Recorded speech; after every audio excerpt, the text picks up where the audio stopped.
Anybody else? Yes? I just wanted to go back to what you were saying about stereotypes.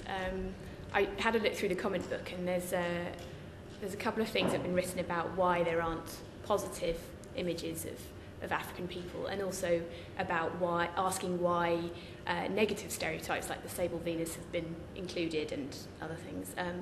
I mean, personally, like the sable Venus, I don't think this is necessarily an exhibition about the positive images of Africans. I personally think you need to tell the negative side of the story, but I just wondered what you all thought about those kind of comments. We had a conversation, didn't we? On one of the comments I saw in the book, and about, because it's the benefit of it being up for such a long time is that it can be adjusted, not the work, but the narrative that sits alongside it.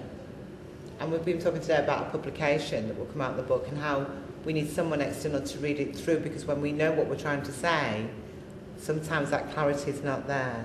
So we had a conversation, didn't we, around about freedom, about because it's bicentenary of the end of the slave trade, that people think we will eradicate that history through pictures of black women as nurses. It's not about that. Do you know what I mean? And that desire of representation.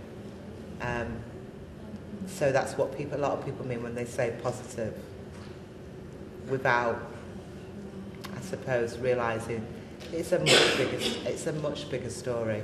The base, the opening line is not once upon a time. The opening line is 60 million slaves. But it's a bigger story than that. I don't know if someone wants to. Yeah. Can I talk about the sable Venus, because it's an exceptionally negative image, the original sable Venus. It was in Brian Edwards' 1793 History of the West Indies, drawn by Thomas Stoddart. It's a pro-slavery image. And I've always been quite intrigued about the image, and I've written about the image in my book Radical Narratives. And other historians of slavery have written about it. Robert Young in particular has written brilliantly about it, Marcus Wood. Lots of people have written about that image. I was in Godfrey Donker's studio in Brixton interviewing him 3 years ago, and he just was showing me stuff. Godfrey's just got hundreds of things around there. And he's a black artist who does collages using 18th century materials. And he suddenly thrust in front of me the sable Venus. Well, I thought it was the sable Venus, and then suddenly I saw that he'd done things to it which commented on it in very interesting ways, and actually I felt, to deal with its troubled history in one picture. And when I was gathering together what might happen in this exhibition, I decided that it might be the occasion whereby we could show the original and then show what he'd done to that. And the way I feel about what he's done to it is to talk about the pornography of slavery, to talk about sex in slavery, a kind of taboo issue.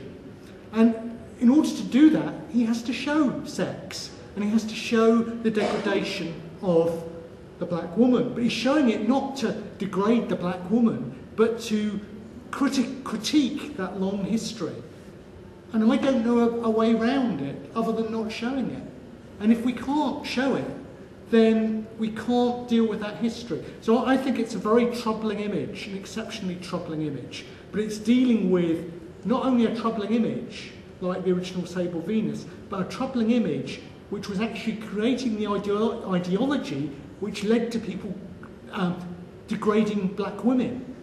So in fact, whether we agree with whether he manages to do that, to talk about that degradation in a way which is radical or not, and maybe someone could do it better. In fact, I hadn't seen anyone dealing with that image and trying to deal with it. And I just think that I wish he didn't have to deal with that. I wish we didn't have to deal with it, but we do. And I think that the way I wanted to show it was to show the original and then to show him dealing with the original.